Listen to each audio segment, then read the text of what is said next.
что будет работать и воздух. Луганск-1, Луганск-1, все позывные. Внимание, будет работать воздух. Самолет идет вражеский. Ближе к укрытиям. Дрон может бросить мину. Чует. Опа, прилет. Миномет! Пошла. Что это? Это плохо. Пошли.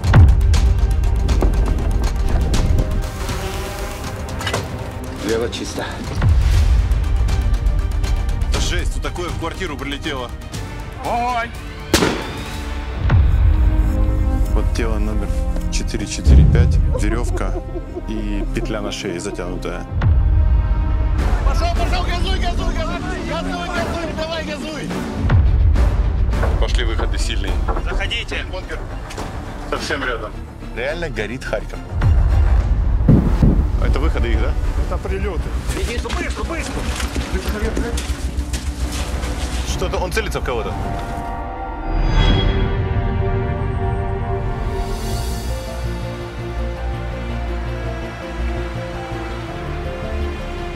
Це Харків.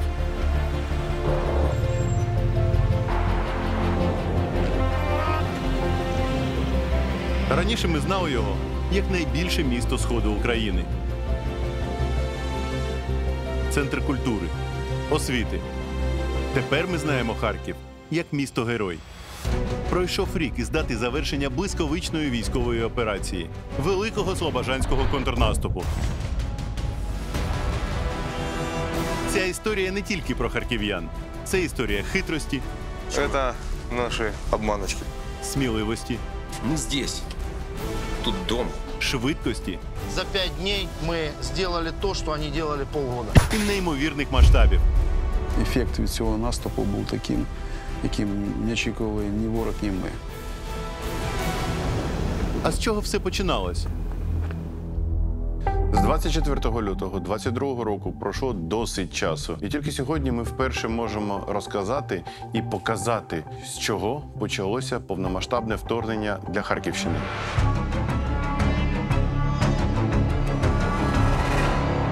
Прориви росіян у місто, бої на окружній, обстріли Салтівки – все це було пізніше. А 24-го, рівно о 5-й ранку, ракета прилетіла точно у пункт управління ППО і, на жаль, його вразила. Вот заходим в сердце, в центр управления. Вот с советских времен, казалось бы, такой бункер. Все очень надежно, все под землей, все забетонировано. То есть вот это нам говорит о мощи бункера, да? То есть какой он. Это мне напоминает те двери, которые мы видели в военной части, где базировались ядерные силы, тогда еще Советского Союза. Знайомтесь, Вадим Володимирович Синявський, начальник пункту управління. Ви були під час удару.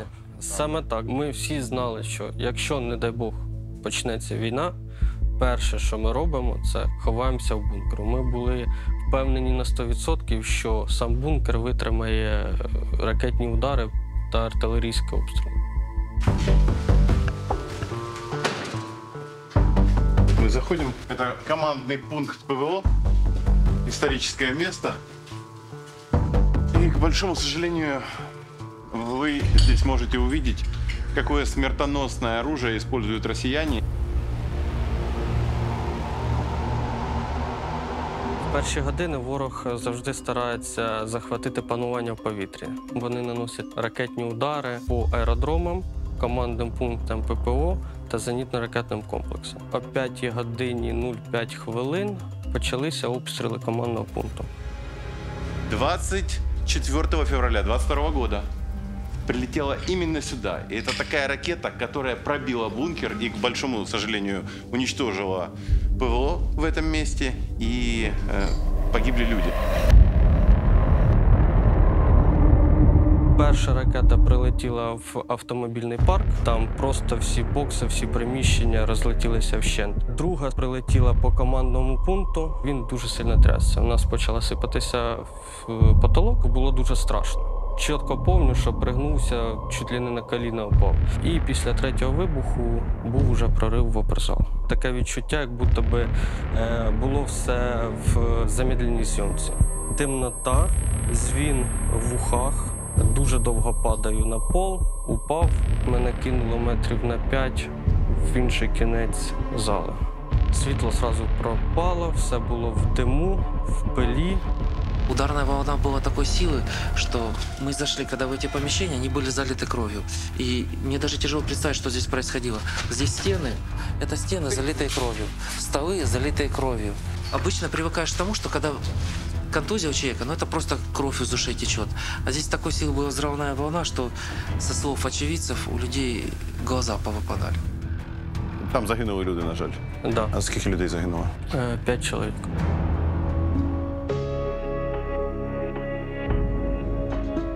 І з них один солдат строкової служби. Він стояв іменно під ним, прямо під епіцентром удару. Він там залишався до кінця, навіть коли почалися обстріли, він не залишив місця. Він був готовий виконувати завдання до останнього. А вот, кстати, здесь осталась даже дата написана. 24.02.2022 года. Это, собственно, шла обычная работа. Да, все находились на боевом дежурстве, много людей здесь было. Это шла обычная, не то что даже рутина, все ждали того, что сейчас что-то будет находиться.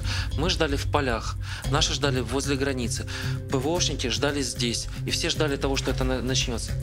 Перед тим, як ракети прилетіли, ви бачили на радарах, що щось наближається? Перші години бою ворог ставив такі завади, що ми майже нічого не бачили. Тобто на всіх індикаторах було білий екран. Виявити ціль на ньому було дуже складно. Вот последняя запись в журнале. 5:10, кажется. 5-10, это по факту за 5 минут За до 5 начала. минут до начала. Скорее всего, человек, который писал это, погиб. Или получил какие-то ранения. Будем надеяться, что он жив. Яка доля людини, яка вела журнал, і що це були за записи? Скоріше за все, цей журнал вів оперативний черговий. Живий, здоровий, сьогодні чергує в мене на підрозділі. Це був підземний командний пункт, і зверху він виглядав як галявина просто. І вони ракетою точно потрапили в те місце на галявині, яке було над командним пунктом. Пожалуйста, мы видим дрова, горизонт, и вот тут только начинает открываться эта яма, куда попала та самая первая ракета, которая уничтожила бункер, убила людей и уничтожила ПВО. Там внизу бетонное перекрытие, толстый слой грунта, маскировка травой. Такое точное попадание в самое сердце. То есть это нужно было идеально знать, идеально прочитать и понимать, что эта ракета пробьет этот бункер. Довольно ювелирная работа. Вони точно знали, де знаходяться командування частини полк. Це ще постройка була зроблена при Радянському Союзі. Плани були і схема в Росії, в Москві там знаходилась десь в архівах. А вот это снизу остатки ракеты. Мы сейчас сверху подойдем, я возьму вам кусочек, просто покажу металл. Пройдет время, вытащим этот двигатель, передадим в музей. Ну да, это исторический экземпляр. Это ракета, с которой начиналась война. Вот часть обшивки корпуса, это именно элемент той ракеты. Вот ее диаметр, который был. Сантиметров 60 примерно такой. Оружие смертоносное. Скоріше за все, це були калібри. Командний пункт був розрахований до вибуху ядерної бомби на відстані 5 кілометрів. Бойової частини, в принципі, не должно було вистачити, щоб пробити командний пункт, але так як там було 2 влучання в одне місце, маємо, що маємо. Я вам скажу так відверто, 90% протиповітряної оборони було знищено. Скільки? 90% практично. Я тоді зв'язався з командиром бригади 302-го полку зенітно-ракетного і кажу, чому не працюємо? Він каже, у мене практично вся бригада знищена, практично. Але все рівно в нього залишилися ще ракети С-300. Не буду казати кількість яка. І зуміли все ж таки поставити їх на бойове чергування і зробити те, щоб російська авіація не продовжувала нальоти на мирне місто Харків. Зазіхання на Слобожанщину, вони були завжди історичні. І якщо наразі взяти Харків, це промисловий центр, це велика кількість працюючих високотехнологічних підприємств, це потужний центр культури. І, звичайно, володіння таким центром для них було принципово. Це мало би величезне моральне значення. Як для них, так і для нас. Перший день Це було ніч з 23 на 24 лютого. Я знаходилася в себе в кабінеті, виходжу, спускаюся до особового складу, і ми чуємо вибухи. Почалися інтенсивні ракетно-артилерійські удари по системі протиповітряної оборони України. Колонны противника перепнули кордон и рухаются в напрямку Харкова. Які плани у ворога були стосовно міста Харків? І як вони планували його взяти? Планувалося урочистим маршем зайти. Бистро, нагло, із розрахунку, що буде підтримка знутрі і швидке просування Збройних сил Російської Федерації. Харків вони не планували ж знищувати. Вони йшли колоною. На легкому, пам'ятаєте, як вони заходили? На легкому їхали, да. Вони майже до центру дійшли. Они шли, не рассредотачиваясь, не ведя огонь, а хаотично стреляя, куда попало. Они не думали, что будет сопротивление. Они просто ехали. Вони всі були впевнені, да, що вони там залетять і відпрацюють там 3-4 дня. Тобто, за їх планом, все мало бути дуже легко. Їх мали зустрічати, і тут виключно якісь окремі люди могли десь там зі зброєю щось кудись в той бік стрільнути, але що таке окрема людина? Це чий з російського боку провал? Їхньої агентури, розвідки?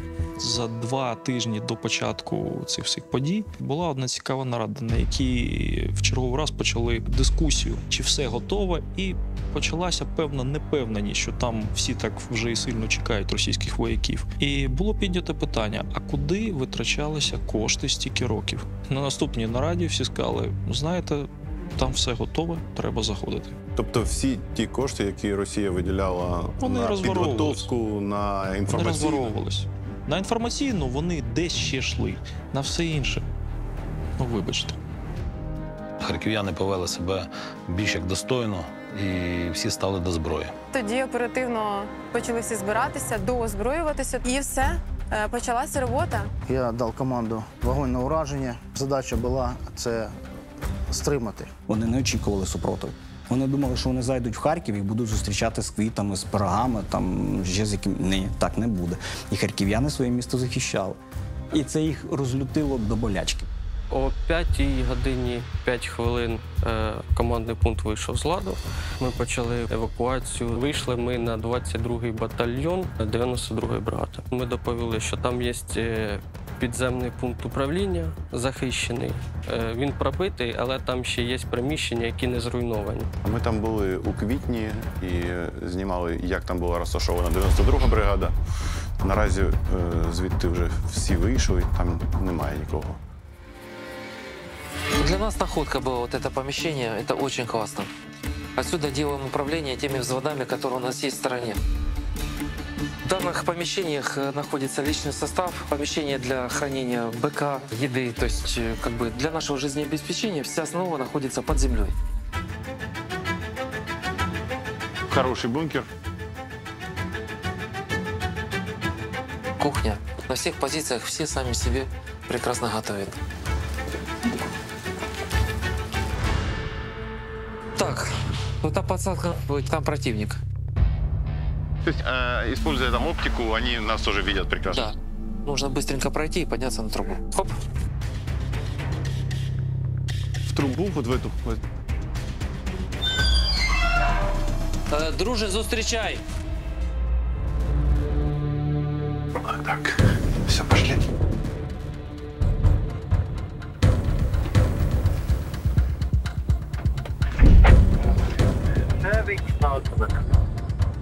Помістували зараз? Ну, що ти? Як вас звати? Олег. Олег, Дима.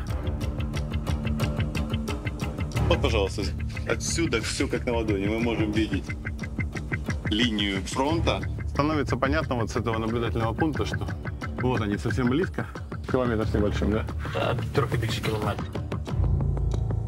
Они поняли, что Харьков большой город, и просто так его не взять. И он подготовлен к штурму достаточно нормально. По крайней мере, там люди настроены триматися до останнего подыху, и поэтому они отказались от затеи брать Харьков штурмом.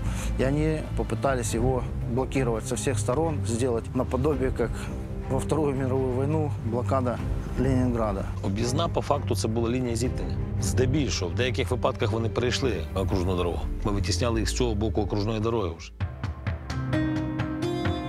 Зараз ми з вами їдемо по кільцевій дорозі. Це була лінія фронту. Просто тут була російська колона 24 лютого 22 року. І навіть зараз, коли їдеш, відчувається, що колеса їдуть по асфальту, на якому було дуже багато бронетехніки. Знаєте, як пральна дошка. І ось ми вже бачимо перші будинки найближчі. І відстань вражає. Ось цей будинок найвищий і найближчий до нас. До нього від дороги усього 160 метрів. А тут вже були російські солдати. Тобто війна була просто у місті Харків. Це страшно. Завдання було єдине ж. Починаючи від тієї ж Кольцевої, від крайніх будівель міста, вони повинні стати цитаделью для утримання міста. Отже, під'їжджаємо до перехрестя, де безпосередньо було дуже багато росіян 24-го, а 25-го їх тіл. 24 лютого було знищено на перехресті доріг 7 танків, батарея БМ-21 і 2 МТЛБ. Це суттєво понизило градус наступу російських терористів. Харків чи не ФОПер? Какое было соотношение сил в самом начале, когда вот они только заходили, пытались зайти? По технике они нас превосходили раз в 20. По особовому складу раз в 10. О, то прихід. Прихід. Вот эта позиция, она рискованная, то есть сюда они могут запустить, они же видят прекрасно с дрона и эту вишку. Ну ви ж бачите, скільки тут воронок довкола. Навіть на поле, де зелене глянути, воно все в воронках. Там. О, точно, смотрите, зеленое поле. Это, скорее всего, целится сюда. Вон тут, бачите, вон танк бив, вон там видно, куди танк побитий забор. А по трубе они не попадали? По трубі воно. Вот, то есть выдерживает труба. Ну, метал грубий, то надійно. Расскажите, вот все, что здесь происходит. Я теж ще не спіжую, тільки мобілізований, трошки більше місяця, як воюю. А кем вы были до войны? Я пенсіонером, я на шахті робив, то я вже на пенсії, що 50 років на пенсії пішов. На шахті де? Шахта лісова. Червоноград місто є таке. І як воно після роботи на шахті? А я вже рік не роблю, я вже на пенсії був, я насолоджувався життям. А тепер тут. Настроєння на фронті, як бачите, бойове. Після 24 лютого вони спробували зайти до нас своїми диверсійно-розвідувальними групами. 27 лютого о 5 годині 30 хвилин з 2 куточків Харкова був прорив 2 диверсійних груп. 27 числа рано вранці ми їхали екіпажем на службовому отлендері. І ми побачили, що в центрі міста по вулиці Сумській стоїть «Тигр». «Тигр» – це російська броньована машина. Тобто росіяни були просто в місті Харків. Так. Ми тоді з екіпажем переглянулися. Ми не розуміли, чи буде наша патрульна машина ціллю, чи не буде, але ми швидко поміняли свій напрямок руху. Ми побачили, що даний «Тигр» починає рухатись за нами. Це були «Тигри», це було 2 танки, які ми бачили, це були КАМАЗи, тентовані з особовим складом. Ви бачите російську регулярну армію. Ваші перші думки, бо у вас патрульна машина, там у вас, я думаю, пістолет максимум з собою був, да? Може, калашников? Автомат, пістолет, так. А тут броньована машина з кулеметом. Це просто смерть. З одного боку ви маєте реагувати, з іншого боку, щоб реагувати, ви маєте бути живі. Напевно, скажу так, я за себе тоді не думала взагалі, тому що я розуміла, що є один «Тигр» біля одного мого приміщення, є «Тигр» один позаду нас, і треба там виводити особовий склад, в інше місце переміщати. Вони розподілилися по місту і намагалися показати, мабуть, всьому світу, що Харків вже захоплений. Завдання було утримати позиції до входу основних сил Російської Федерації. Ось, друзі, та сама історична точка – будівля школи, де відбувся перший великий бій. Колона росіян, яка зайшла у місто, хибно думаючи про те, що тут буде хліб, сіль і тепла зустріч. Але вони помилялись, їх зустріли великим боєм, і вони ховались у цій школі, і тут були знищені. Бій тривав 8 годин, і на вимогу здатися, залишитися живими, вони відмовились. Бо вони були готові на все. Тому підготовка цих людей, іменно цих терористів, ви розумієте, що вона була на високому рівні. Там нікого не взяли в полон? Нікого не взяли в полон. Вони були всі знищені. Всі. До єдиного.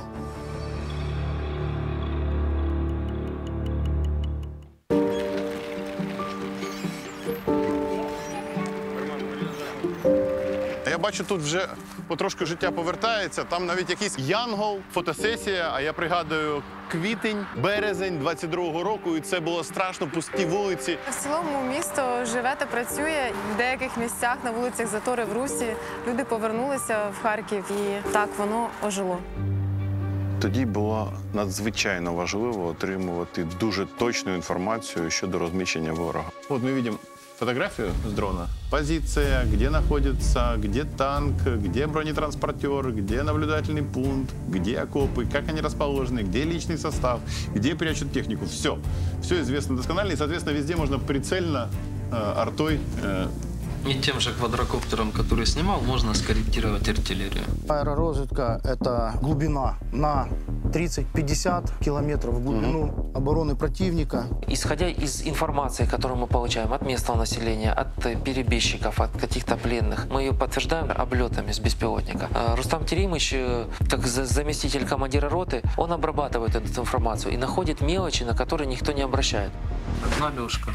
Лёжка? Это что такое лёжка? Ну, окоп выкопанный либо для наблюдения, либо для ведения огня. И вторая, замаскированные под ветки и под естественные. То есть вот все эти маскировки, разведчик такой, как вы, все видит. Вот мы видим фотографию с дрона. Дорога, грузовики, блокпосты, да? Да, на этом же блокпосту у них стоит гранатомет замаскированный. Зенитная установка. Маскируют они все крепко. Невооруженным глазом можно и не заметить. То есть и вы по форме просто белой тряпки, да, по силуэту определили? По определенным данным. Возможно, уничтожим, возможно, прихватизируем, скажем так, надо же пополнять запасы. Вот это сразу можно сказать, что более опытный. Правильно держит оружие, прицеливаясь, опирая в плечо, а не там с навеса, там, бедра. То есть это он хочет сбить дрон, да? Да, он сразу сориентировался, что дрон не ихний, и все. Как мы видим по фотографии, дрон сбить он не смог. Не смог. О, телефон. Это стратегический телефон. Не прослушивается. Что вам сказали по стратегическому телефону?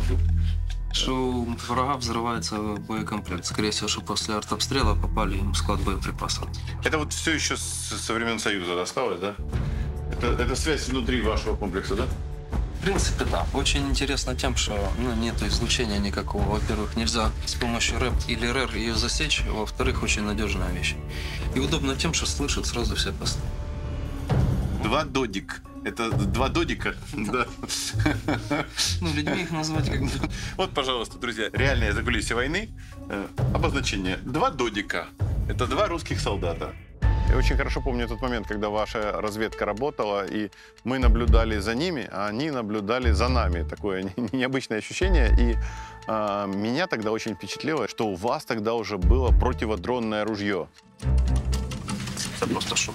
Маскування ж якісь, навіть з дрона бачить. А який принцип дії? Частоти збиває, теряє керування. Збой програми йде і він сідає. Там якась штучка, типу як радарчик. Нажимаєш на цю кнопочку, це зараз включено.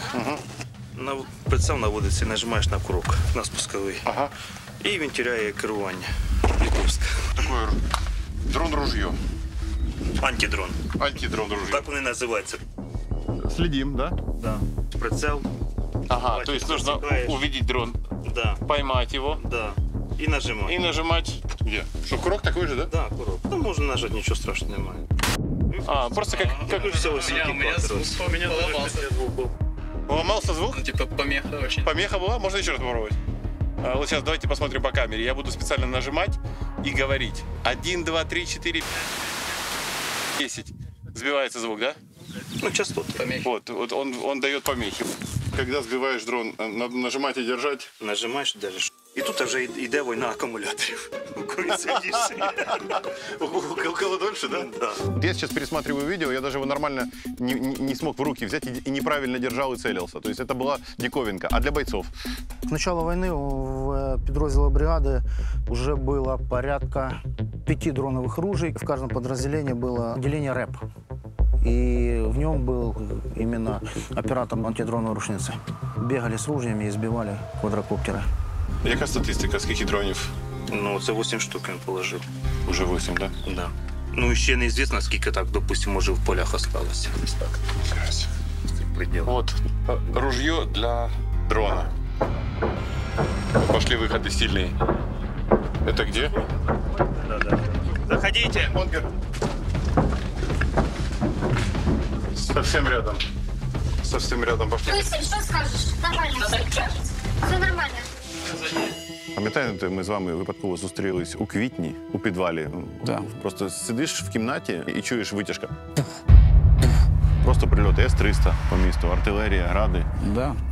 Це було страшно. Коли я приїхав на початку квітня в Харків, я був здивований, тому що Харків майже обезлюднів. В місті немає фактично ні автомобілів, ні людей. І коли ми доїхали буквально до центру міста, розпочався артилерійський обстріл.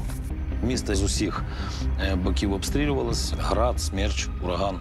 І міномети, і гармати працювали. Не було точки в місті, куди б не долітали ворожі снаряди. Так проїхати містом, щоб не побачити жодного розриву, не виходило. Якщо б вони могли застосовувати свою ядерну зброю, а якщо б там світ не реагував, то вони б її вже застосували.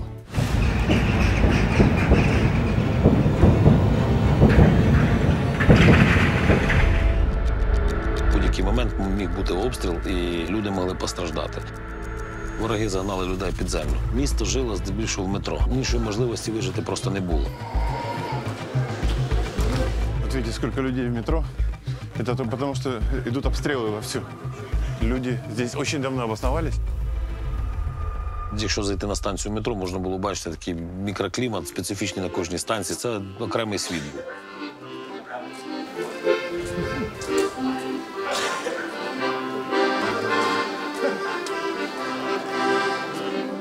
Ми побачили, що там так багато дітей, і вони всі живуть з дорослими на підлозі. А в нас є підрозділ, який займається дітьми. Ми прийняли рішення шкільних офіцерів відправити по цим метро. Міні-свята, якісь такі розважальні заходи їм давали. Ми представники управління патрульної поліції у Харківській області. Разом з нами волонтери, які зараз вам будуть показувати певну програму. Ну, нормально, давай, значить, раз, два, давайте поддержим команду. Молодец! Не попал. По два броска. Давай аккуратно. Оп, молодец.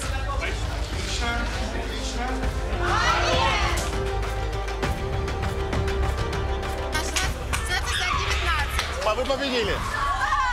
Поздравляем. А теперь коленки.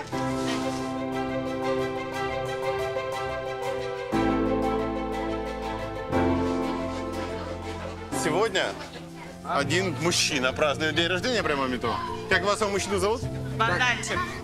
Богданчик, сколько тебе сегодня? 3? Сколько вы уже здесь в метро находитесь? С первого дня. То есть вы вообще не выходите из метро, да? Что бы вы хотели пожелать своему сыну? Чтобы закончилась война. Да, мирного неба над головой. Чтобы он в жизни больше никогда не переживал такого, то, что сейчас переживает свой день рождения. Пам'ятаємо обстріли центра, як прилетіло по площі Свободи, як був обстріл ринку Барабашова, і як вони знищили Фельдман екопарк. Ні, душі треба потягнути сюди. Ми тоді навіть зустріли мавпу, яка побігла з зоопарку. Вот так вот едем по родному Харькову. Вокруг все разбито. В пикапе, с оружием, с пулеметом. Мы в Пакистане когда так ездили, представить себе не мог, что такое будет у нас. Мы приехали в автоцентр, тут прячется обезьяна.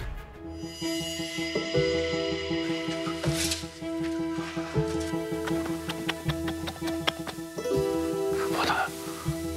Зайка. Зайка. Зайка.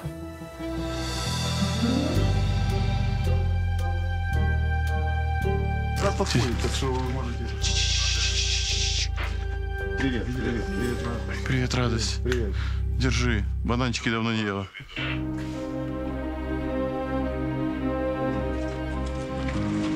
Иди сюда. Кит. Бедная обезьяна. Если бы не военные, которые ее подкармливают, она уже погибла бы. Які цілі вони обирали в місті? Що їх цікавило найбільше? Перше телевишка. Друге – це гуртожиток Харківського національного університету повітряних сил, куди вони попали, де загинули сім'ї військових і навіть курсанти. Задача их была полностью разрушить инфраструктуру города. Поэтому они били по административным зданиям, все, что забезпечивает электроэнергию, воду, котельні. Зрозуміло, що це психологічний тиск, в першу чергу, так. Ну, а по-іншому знищити місто, де і все. Вони ж не зайшли в місто, треба знищити. Щоб упав бойовий дух не тільки воєнних, а й мирного населення, щоб у них же було «давайте скорее сдадим город, только чтобы его не рушили».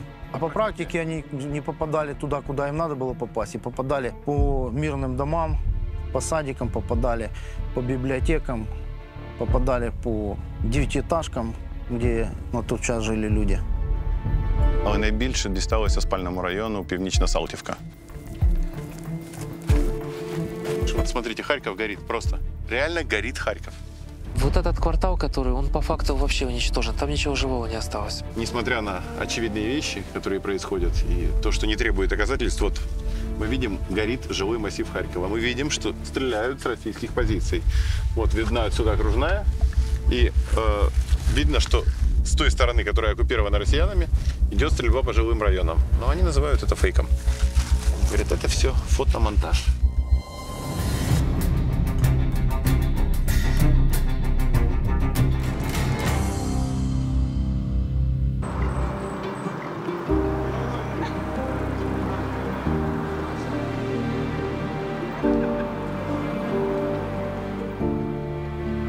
Знаєте, що я зараз відчуваю? Дуже незвично бачити Салтівку такою живою. В моїй пам'яті вона залишилась безлюдною, порожньою, палаючою. Дмитров Комаров. Привіт! Як справи? Все нормально. Все нормально. Жизнь идет, все хорошо. Да. Вы салтівчане? Да, мы уехали 24-го, вернулись в мае только. Как вообще ощущения сейчас? Я просто не могу поверить, что люди вернулись наконец-таки. Вот мы здесь проезжали, была перегорожена дорога, написано «цивильным вход запрещен». С каждым разом даже вот смотришь на окна, и окна загораются вечером, потому что до этого было все темно и более живое стало, знаете. Ну да, так был район-призрак. А можно с вами пообщаться? Здрасте. Здравствуйте. Привет. Как вас зовут? Татьяна. Ирина. Мы исследуем, как тут Салтовка изменилась 1,5 года спустя после начала полномасштабной войны. Сейчас, конечно, намного проще. Здесь, во-первых, уже транспорт ходит, можно добраться сюда. Раньше 2 месяца или 3 сюда вообще не пускали. Уже свет, газ, вода потихоньку появляется. Можно позволить себе здесь даже переночевать. Как к зиме готовитесь? Мы уже собираемся тут жить. Зимой, да? У меня еще невозможно жить в доме, у меня там 16-этажка. Строители что-то делают, но еще, конечно, до конца года, не знаю, заселимся мы туда или нет, вряд ли. Район любимый, он сюда тянет, сюда хочется, и, не знаю, хочется сюда вернуться. Як ваші справи? Добре. Як вас звати? Мене Настя. А тебе? Маргарита. Де Маргарита? Аріна і Ріта. Арина и Регина. Я Дима. Як життя у вас тут? Нормально. Классно. Добре. Едим мороженое, занимаемся кружками, спортом. Дом не разрушен, все нормально? У нас есть вода, свет, окна есть, кроме горячей воды. Да. Девочки, о чем мечтаем? Чтобы закончилась война. И котенка. Я собаку хочу. А я лучше котика. Ну я котика. Я сестричку хочу. Чтобы закончилась война и котенка, чтобы закончилась война и сестричку, чтобы закончилась война и собачку, чтобы закончилась война и кошечку. Да. Вот какие простые мечты сегодня у деток.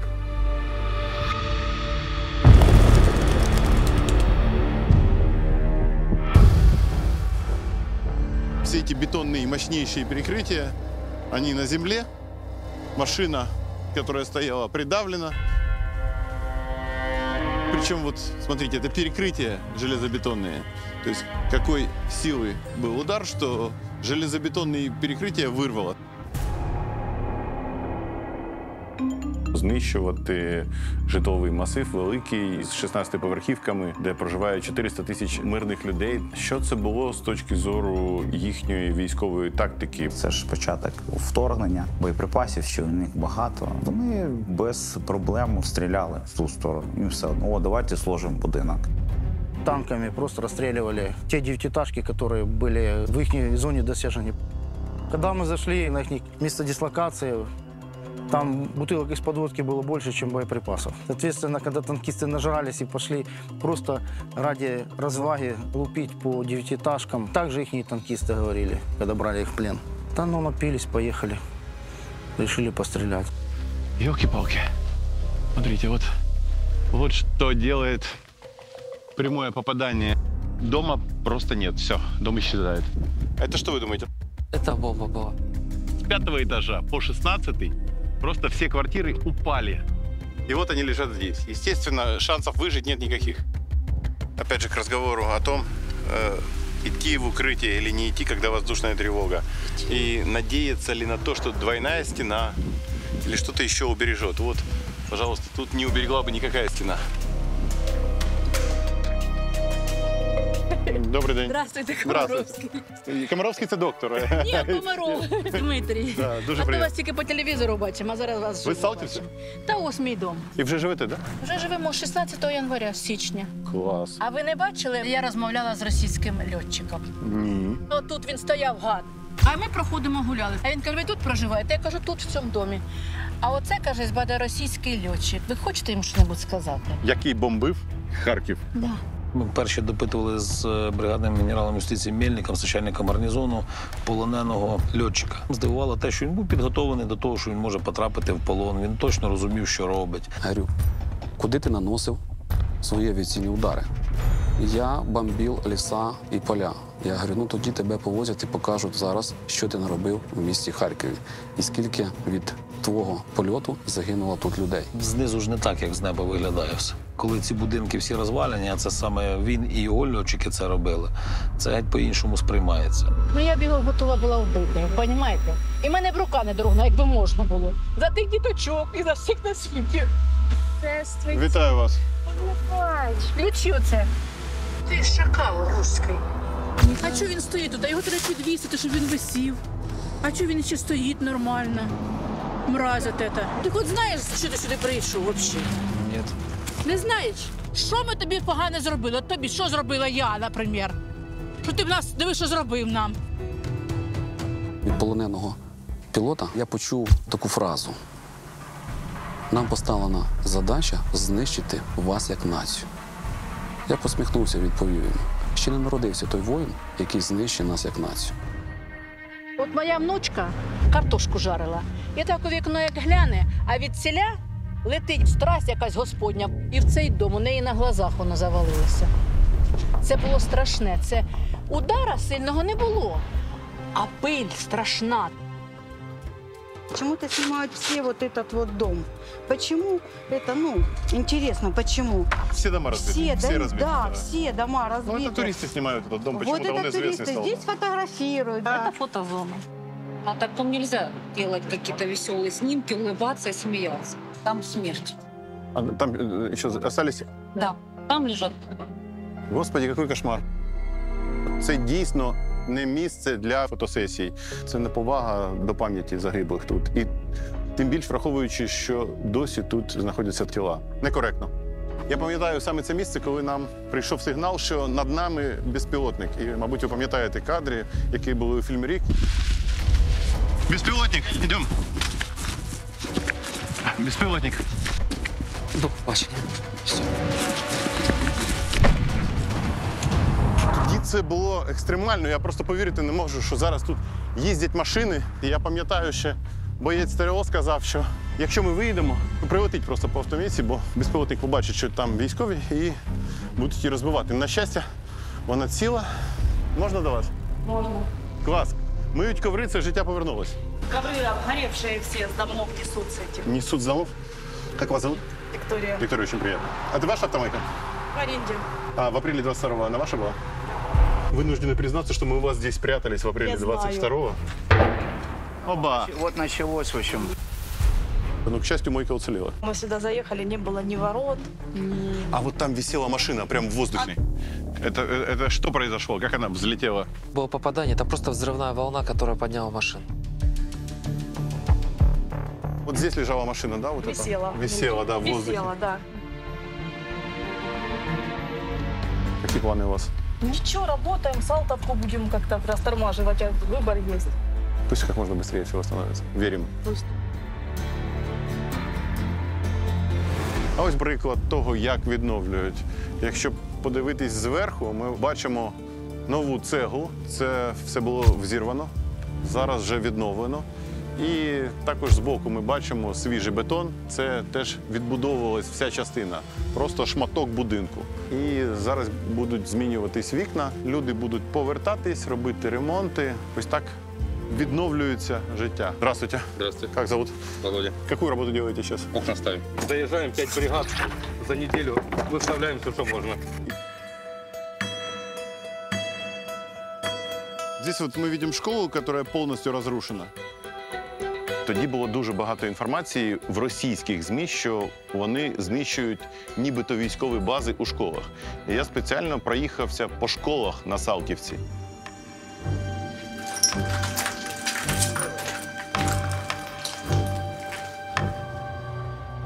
Кабинет информатики.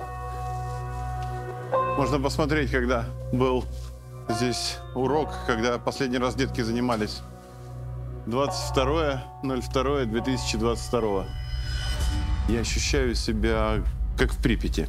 Еще до начала войны я ездил, делал репортажи и ходил по заброшенным школам, заброшенным квартирам, домам, смотрел на вот эти даты, которые где-то сохранились с 86-го года. И было очень страшно. Тут вот жизнь остановилась недавно.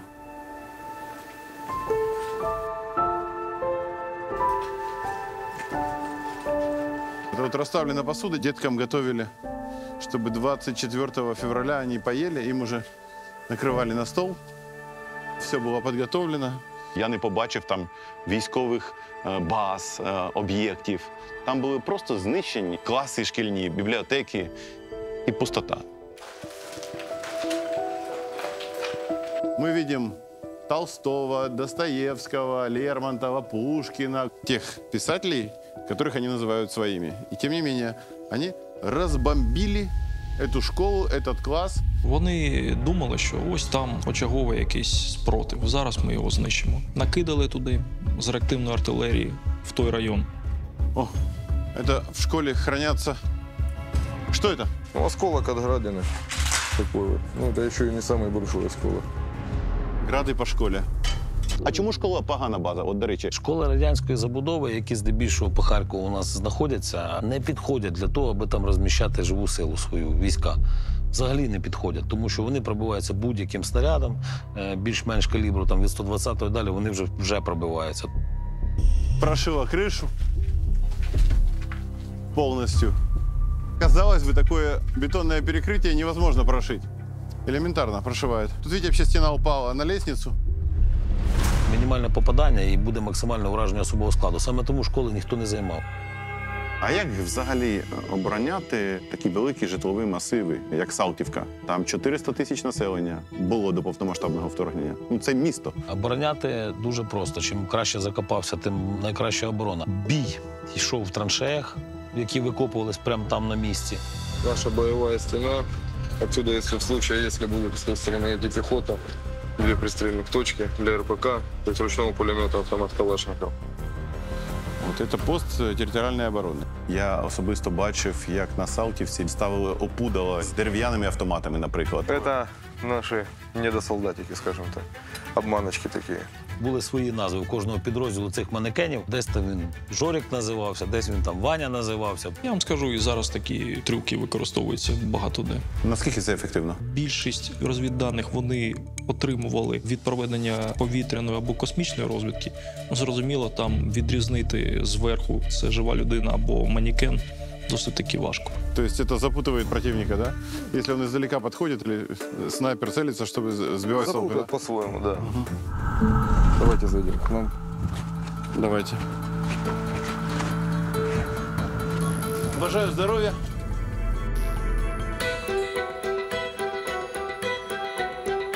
Это ваша база, да? Да. Ну, здесь у нас 2 места для отдыха. Это наша кухня. Тут у нас чайник. Попить чай, водички, там перекусить. Сколько вас тут? Это уже новый день? 12 человек. 12 человек? Да, может быть 15. Располагаем, в принципе, спальными местами до 20 человек. На тій же Салтівці хлопці, які обороняли, були вимушені жити в підвалах будинків біля кільцевої дороги. На жаль, нічого не змінилося зараз, тільки в інших місцях. Просто є питання, а чому у житлових кварталах? Як пояснити правильно суспільству, що це необхідність? Я взагалі здивований, що в нашому суспільстві комусь треба таке пояснювати. Згідно цієї логіки, так треба полишити тоді житлові квартали, правильно? Тобто приїхали військові, хтось, якийсь там шпіон здав координати, туди прилетіло, де були військові. І цивільні завжди жахаються чи жахались тоді, що ось там, де військові, туди має прилетіти. Це така одна із психологічних історій. Росія спеціально це робить. Для того, щоб розбити цей кулак між цивільними і військовими, щоб сказати, от, ми стріляємо тільки по воєнним. Інколи ми не маємо вибору. Нам потрібно обороняти в тих місцях, щоб противник не прийшов і не захопив наше місто, любе місто. Тому вибор невеликий, ви вже розумієте. В полі можна стати, росіяни зайдуть в місто, вони свою завдачу точно виконують таким чином. Ні, це абсолютно хибна логіка. Будь-яка військова наука в будь-якій країні світу, там завжди є підручника по тактиці. Розділи вони можуть трошки по-різному звучати, але називається приблизно як ведення бойових дій в місті. Це війна, тут інакше не буде. Это наш боец, малыш. Как зовут вас? Позывной малыш. Малыш? Я гранатометчик. Вот наш рабочий инструмент. Это ПТУР. Противотанковая управляемая ракета. Ну, это ПТРК, то есть противотанковый ракетный комплекс, который она заряжается и с него выпускается. Ну, это гранатомет РПГ-7. Мы готовы встретить любого врага и на любой технике. Ответ и отпор дадим достойный. Перший бій, який ми приймали, то на бригаду було 6 гранатометів. Це дуже мало. Але щодня з'являлись нові зразки озброєння. Якщо брати там перші дні травня і брати навіть квітень, то це вже була інша бригада. Якщо брати ще через місяць, то вже і техніка з'явилась після перших відбиття атак. В боях намагалися не вразити просто військову техніку противника, по танкам били виключно по каткам, щоб танки забрати. Такий ленд-ліз, так? Примусовий, так. Покажем мирных жителей, которые здесь остались. Как они живут, чем они питаются, как они готовят и в каких условиях находятся в данный момент. Представляете, среди руин по-прежнему остаются мирные. Здравствуйте. Здравствуйте. Как вас зовут? Меня зовут Ольга Анатольевна. Ольга Анатольевна, очень приятно. Дима. Вас как зовут? Зоя. Зоя, а вас? Федоровна. Зинаида Анатольевна. Зинаида Анатольевна. Я смотрю, у вас тут готовится сейчас... Это уже вечерний чай. Все 2 месяца у вас кухня здесь? Да нет. Наверное, недели 3, да? Ну-ка, у нас нет света. Нет воды. Поэтому мы вот такое решение нашли своей проблемы. У вас были мысли выехать отсюда? Вы знаете, мы размышляли в начале, но потом мы поняли, что у всех наших родственников такая же история похожа. Они потом начинают путешествовать, и некоторые возвращаются назад. Возвращаются опять-таки назад. Поэтому мы как бы остались на своем месте. Выходы града. Я смотрю на грохот, вы уже не реагируете, да? Привыкли? Сначала было жутко страшно, а теперь мы привыкли это слышать. Просто слушали. Все. Я в Харькове живу больше 30 лет. Я приехала учиться. Откуда вы приехали? Я из Бурятии приехала. Из Бурятии, да? Да, из Улан-Удэ. Я поступила в институт, приехала учиться. Потом вышла замуж, родились дети, я их вырастила. И теперь меня от чего-то освобождают. Я никогда не была несчастна.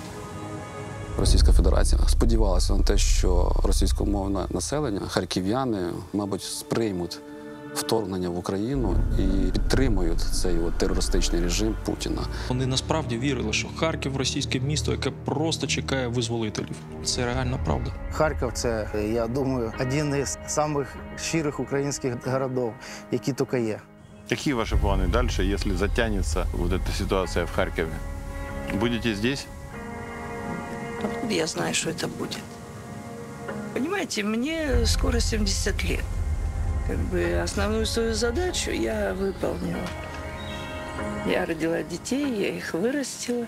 У меня есть мой жизненный опыт. Я спокойно смотрю на все, что произойдет. Хотелось бы победы. Потому что иначе все будет возвращаться, как ты сказал, в Беларуси. Кто там?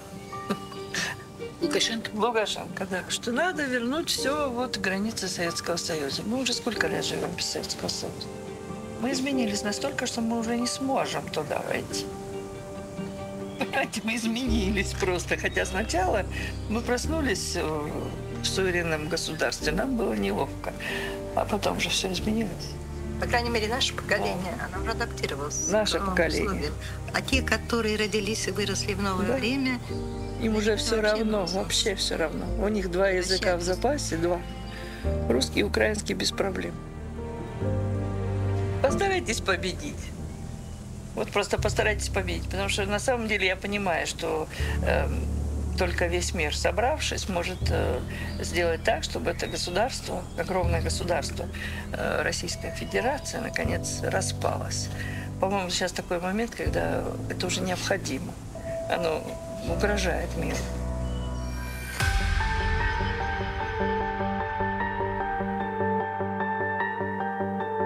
Сегодня 24 апреля 2022 года, Пасха. Мы в жилом массиве Салтовка. Это самый обстреливаемый массив. Мы видим храм, в котором выбиты окна взрывной волной. И тем не менее, несмотря на предупреждение, что возможны обстрелы, люди пришли в храм, потому что сегодня особенный день. Видно, что весь храм посечен осколками. Много-много-много точечек, нет стекол. Ми звернули увагу на те, що в перший місяць чи навіть 2 люди дуже боялись журналістів, камер. І була така думка, здається, що от якщо знімають, то може сюди прилетіти. Меня не надо снимать, Все, пожалуйста. вы скажите просто. Просто скажите, и мы не будем. Не ищите в нас никакого подвоха, ни в коем Ну, как случае. нет какого подвоха? Когда вы подходите. уезжаете, оно начинается, понимаете? Это правило, я не знаю, совпадение или что. Мы это журналисты или кто? Давайте мы будем здесь. Давайте. Мы никуда не уезжаем, мы с вами, да. А вот священники пришли. Комаров, пожалуйста, я вас прошу. Да. Ну, очень прошу. Ну, вы же знаете всю ситуацию. Люба зйомка вона могла шкодити і цивільному населенню, і військовим, тому що противник також черпав інформацію з телеграм-каналів, з новин, з інших якихось відеороликів, з тих, що виставляють люди. Також вони брали цю інформацію для того, щоб скоригувати точку попадання, наприклад. И когда мы покажем? Это показывает... Мы не будем показывать сейчас. Гарантирую. Я понял. Хорошо. Все, это... Приятно познакомиться. Все, спасибо. Да. Христос воскресе! Воистину воскресе! Христос воскресе из мертвых, смертью смерть. Христос воскресе! Спасибо. Вот меня подарили папу. Христос воскресе из мертвых. Христос воскресе! Воистину воскресе! Воистину воскресе! Иисусе Богодержи! Христос воскресе!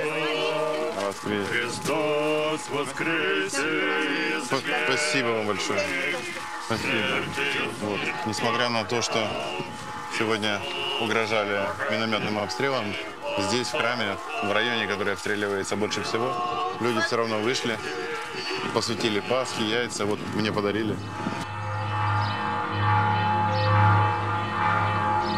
Великодні свята для людей це завжди дуже близько до душі. Це про сім'ю, це про затишок. Ми розуміємо, що люди були в розпачі, люди були зневірені. І от в таких ситуаціях віра стає от таким підтримуючим фактором. Зрозуміло, що в складних ситуаціях люди завжди звертаються до от таких стовпів підтримки внутрішньої, морально-психологічної. І віра в Бога – це є одним із таких стовпів, для когось навіть самим важливим.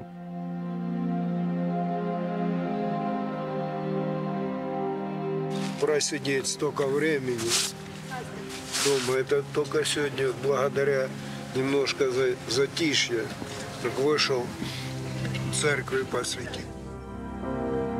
Вы знаете, чуть-чуть, благо нашим войскам удалось отогнать. Уже да, отодвигают, идет. Да, благодаря им. Какие-то русские, это хуже фашистов. Фашисты не бомбили храмы, вы понимаете?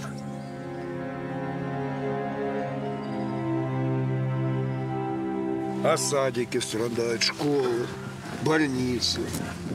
Они воевать не умеют, понимаете? Нет, не умеют.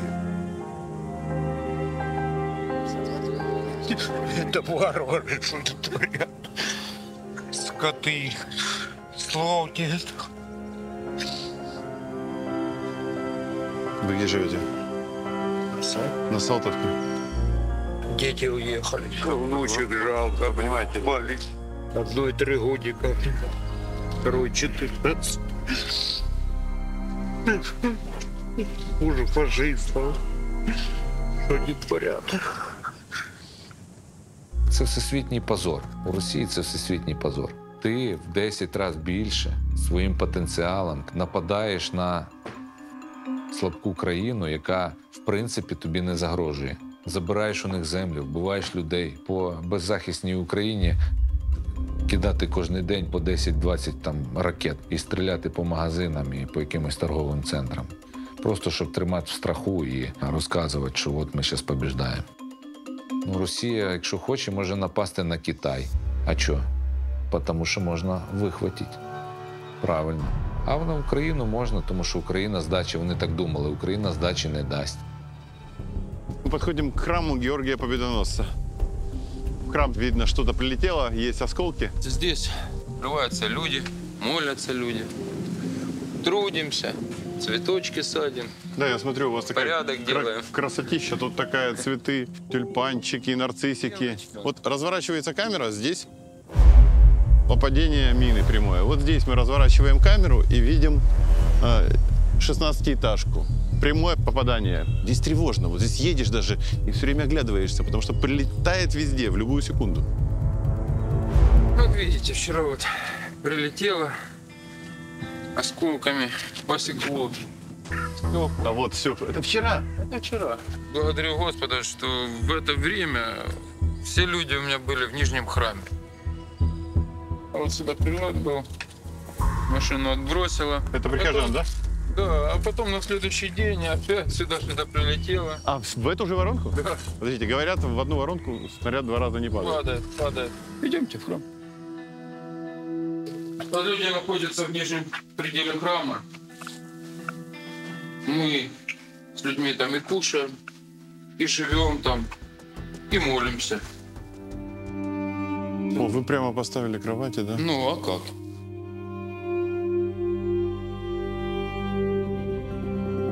Продукты привозят волонтеры, да? Приблизительно там на 50 человек, потому что и Даниловка приходит, и Северная Салтовка приходит за продуктами. Стараемся, чтобы у нас очередей не было, потому что обстрелы постоянно. Если большие очереди, вы знаете, вы информацию читали, что прилетают и по очередям. Потому 1-2 человека пришли, дали на 3-4 дня. Все, они сыты. Сколько сейчас здесь постоянно проживает людей? 18 человек.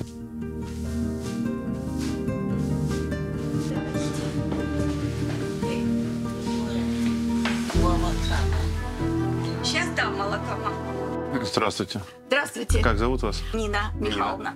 А бабушку Александра Арсентьевна. 95 лет. 95 лет Да, маме. да. То есть, получается, мама хорошо помнит, что было во время Второй мировой войны. Очень хорошо. И наверняка вам рассказывала. Рассказывала. И сейчас вынуждена прятаться во время, по сути... Ну, Она не верит.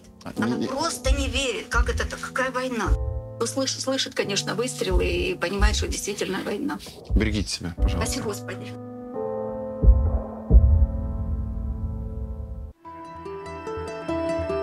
Сейчас пасочек возьмем, пойдем на подвал. Отнесем. Мы только через военных узнали, что там есть люди. В подвале они сидели где-то, наверное, 1-1.5 недели, и они боялись выйти. И мы уже узнали, что они там есть, начали носить еду, все, продовольствие. Ну, потихонечку люди начали оживать. Идем от храма, и везде, каждые 10 метров есть воронка, да даже чаще. Вот еще воронка. Христос воскресе! Вот, пасочек принесли. Спасибо. Вас как зовут? Татьяна. Татьяна, вас? Меня Ирина. Вы здесь находитесь... 2 месяца. Из подвала практически не выходим. Я выхожу, когда там какое-то затишье, поднимаюсь себе наверх, там, где моя квартира. У меня там кошка большая. Британка ждет меня каждый день. Я ее ношу ей какую-то еду. Ну и общаюсь с ней. У меня 3 детей, взрослых, у них свои семьи. Они хотели заехать за мной, но у них как бы через весь город ехать, они совсем другого конца, с Бездюдовки. И мы сейчас приедем. Я им запретила ехать сюда, рискуя жизнью. И они уехали без меня. Потом много раз говорили, перебирайся, едь. Честно вам скажу, я думала над этим. Но я так сдружилась с этими ребятами, со всеми. Они мне как родные. Я их не хочу просто. То же самое, как и мне родители. Все время говорят, приезжай. А как? Вот ну как мы? Мы ее бросим, и она останется здесь одна. Как? Как люди, которые там не могут. То есть вы настолько сдружились, что даже имея куда уехать... Знаете, мы сейчас как по принципу полюби ближнего, как самого себя. Вот так вот у нас и получилось. Мы молимся за то, чтобы люди могли осознать и понять, что мы теряем. Мы ценим жизнь, какая она есть, какая она прекрасная, замечательная. Мы не выходим на улицу, потому что боимся. Но там зелень, там прилетают голуби к нам. Мы выносим им крошки, там остатки еды. А мне сидеть здесь совершенно не нравится. Мы хотим жить. Понимаете, мы не хотим, чтобы наши дети погибали. Жизнь человеческая самая ценная в этой жизни. Жизнь человеческая больше ничего не имеет такой цены. Ни машина, ни квартира, ни деньги. Дайте нам просто жить. Христос воскресе! Все будет хорошо. Будьте здоровы. Да. Мы знаем, что вы нас всегда поддерживаете. Благодаря вам мы держимся. Все будет хорошо. Будет все хорошо.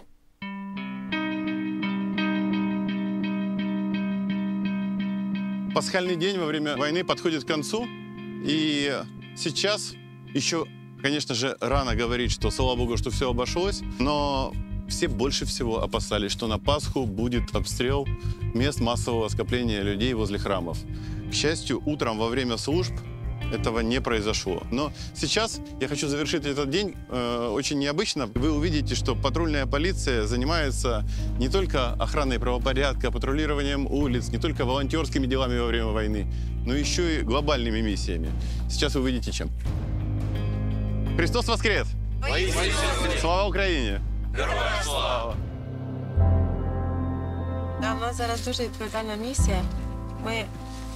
Ми привезли в Харків благодатний вогонь. Благодатний огонь із Єрусалиму. Цей благодатний вогонь кожного року за нормальної обстановки прилітав літаком, Бориспіль його приймав, і вже з Борисполя він роз'їжджався і розлітався по всій території. А тут, звісно, що був ризик не довести. Це ви їздили на границю європейську?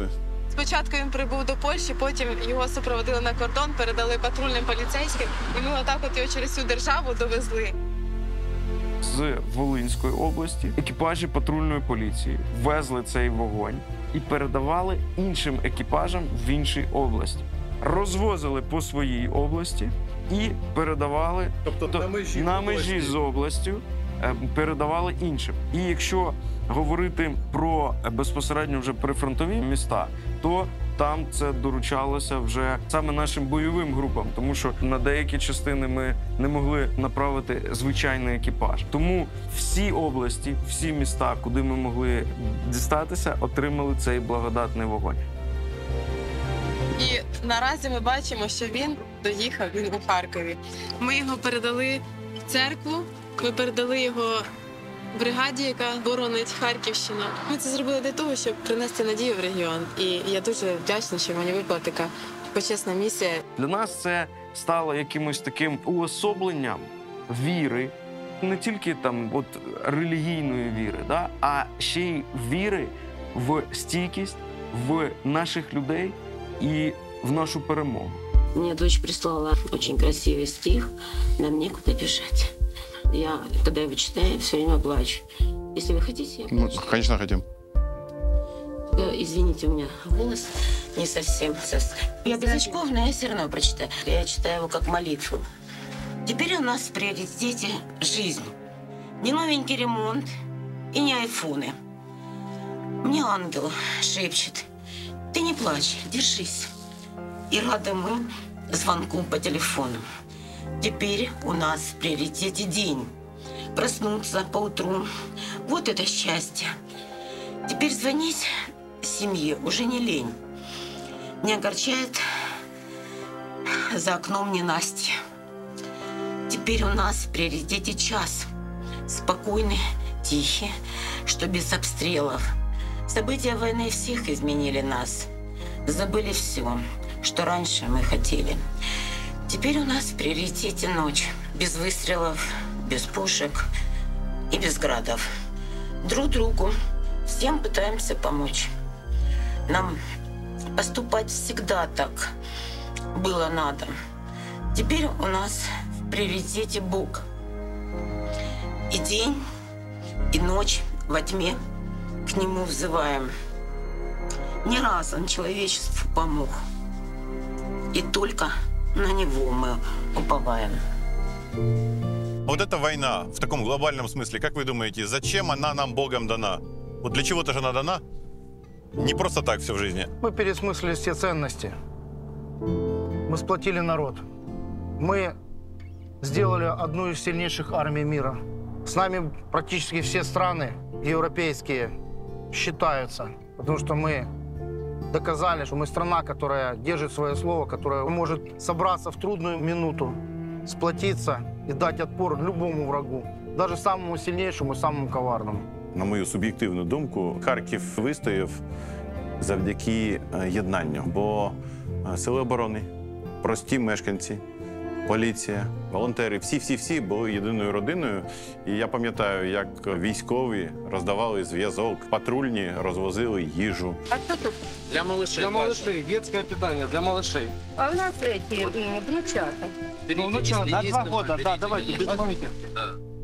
Під час війни відчуття справедливості дуже так зростає. Хочеться робити все для того, щоб не спати, але для того, щоб допомогти. Вот дядьки с автоматами бегают и орешки кидают. И детей это радует. Смотрите, как у детей горят глаза. И видно действительно, что на время удается забыть о том... Опа, молодец! Какой кошмар сейчас творится на улицах и что идет война. Наши дети нам рисуют рисунки. Очень помогает дух. С 2014 года всегда на позициях, там, где так получилось, что личный состав живет и принимает пищу, всегда есть... Это наши дети с Черновиц, с Харькова, с Львовской области. Вот. Для нас делают такие вот... Да. Очень приятно. И моя племянница тоже рисовала. Очень приятно, что такое есть. Тоді, навесні 22-го, Харків жив від тривоги до тривоги. Ховався в метро, щохвилини чекав ворожого наступу. Він тримався і вірив у своїх захисників. Але вже тоді планувався великий слобожанський контрнаступ. Подія, яка вирішить долю не тільки Харкова, а й всього сходу України. Якщо б Україна не почала б робити активні дії, зрештою росіяни б додавили. Дивіться в наступній частині фільму. В даний момент ще й... Опа, прильот! Мать. Миномет! Дрон может бросить мину. На российском складе боеприпасов. На Бородюриной Слава Богу, что наши пришли и освободили нас от этих фашистов. Исторический день. Балаклея была освобождена от российских оккупантов. Рідненький.